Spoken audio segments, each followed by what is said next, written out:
Hey, it's Rich, the Louisiana Hobby Guy. Today we're going to be talking about vertical fonts and how to arrange these.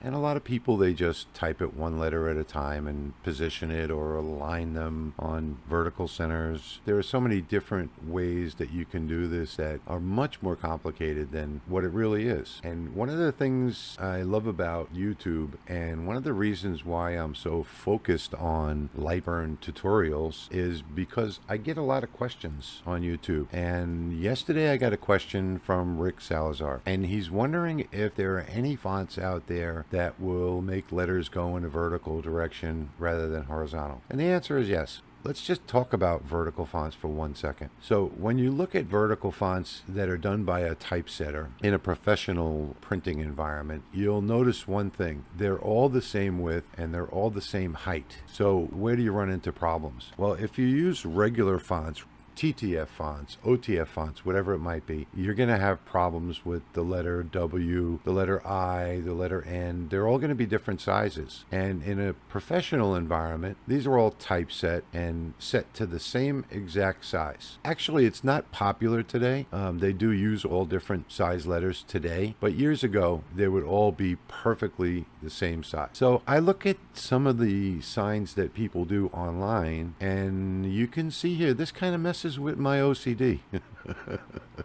So you see, like, the C is smaller than the H, the R is the same size, but only because of these two tips. The I is half the size of the rest of them. The S is smaller than the T. This just doesn't look right to me.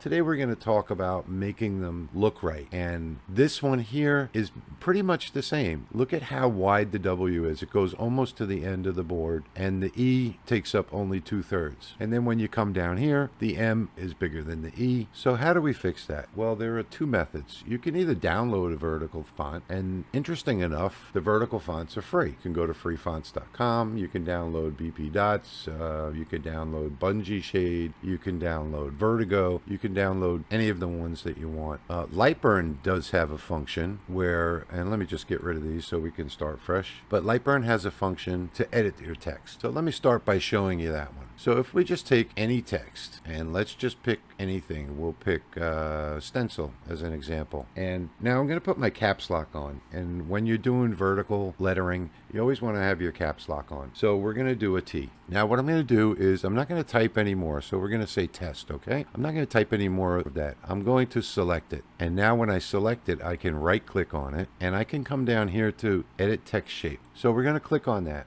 Now I'm going to move my cursor over one with my right arrow key to the right side of the T. I'm going to press enter, and then I'm going to type the letter E, enter, S, enter, T. And now you see we have our vertical test. And this is one method. Now, these are way too far apart. So you can, over here where it says vertical spacing, you can go ahead and decrease that spacing till you get it to where you want it and say okay. So there we have our vertical text. And this is just one way to do it so that it's perfect. So let's say you wanted to edit it. Well, you could select it and go back to edit text shape, or you could always now just double click in here, right arrow down to here, press enter, press the I, press enter again, and press enter again, G. Now I want you to notice that in the beginning of the video I said I had a problem with my OSD. Why? Well, because some letters, like this one for instance, are different sizes than the others. Now there are two ways around that. Like I said earlier, you could use BP Dots, you could use Vertigo, you could use Bungee Shade, you could download one for free off the internet, or you could get creative and you could click on this, right click again, convert it to a path, and now you can select each individual one. Or you can go ahead and get really creative, and if we zoom in here on the eye, and if I take a rectangle up here, all I have to do is copy the width of the T like that, and then maybe the height, something like that. Select it, maybe make it just a little bit shorter so that it closely matches that. Bring it down here like that. Select this, come over here to weld those two together, and then do the same thing on the bottom. Well, that's, that takes a lot of time, but you can do it. And actually, before I did the weld, all I would have to do is duplicate this one by pressing Control and D, and then just move it down and use my control key, hold my control key so that it moves evenly like that. And then now I can select this one, select, hold shift, select this one, weld it, select this again, hold shift, select the smaller one, weld it, and now I have my eye, and that looks really nice. It looks uniform. And then now that we've converted it to a path, we can go ahead and select the other letters and size them to the right size. Well, all this is very complicated, and it takes a lot of time, and you know, time is money.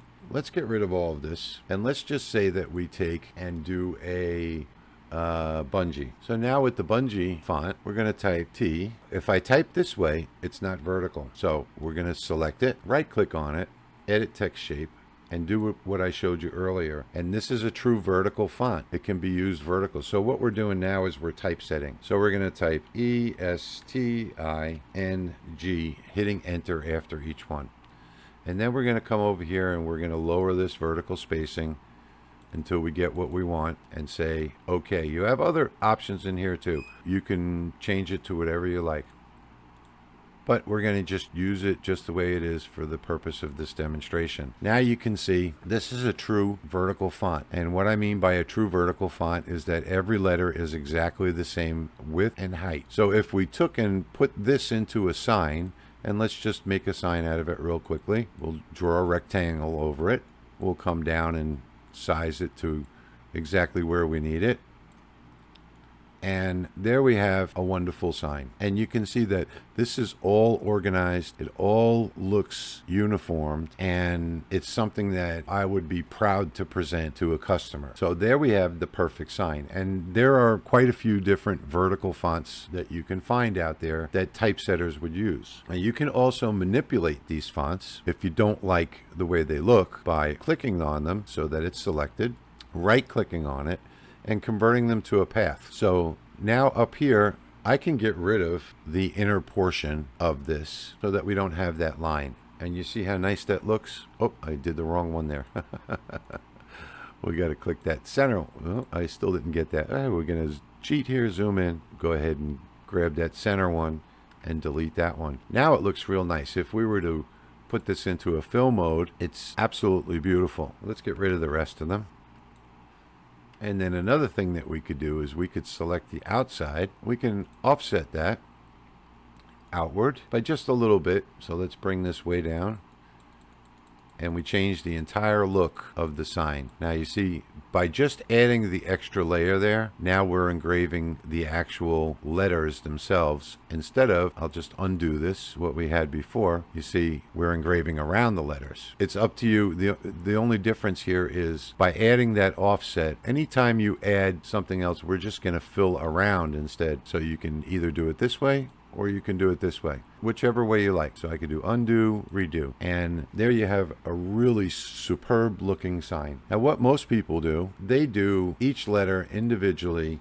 So they'll do T and then click below it and do E and then click below it and do S and click below it again and do T, and this is what most people do. And then they'll come up here and select the whole thing, and they will align them on vertical centers, and that's how most people do it. But you know, you still have to get in here and get the proper distance between them to make it look good. And you know, you can do that, but it just takes a whole lot more time. This, you know, everything is absolutely perfectly aligned.